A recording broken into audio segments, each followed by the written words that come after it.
Hello everyone, how are you doing? This is MD Tech here with another quick tutorial. In today's tutorial, I'm going to show you how to go about creating an Instagram account.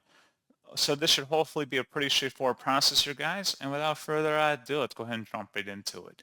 So you can do this on mobile or desktop, whatever your preference is. If you're on a mobile device, you may need to download the Instagram app through the Google Play Store and then launch the app. If you're on desktop, you can just go to Instagram.com. And then on the home page here, where it says the option where you can either log in with Facebook, you can just proceed with your login credentials from there, or you can also enter in your own new credentials if you want to create a new account, if you want to sign up that way. So I'm going to go ahead and enter in some credentials here.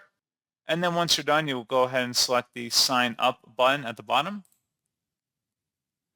And then you enter in your birth date information up here at the top. And then you would select next.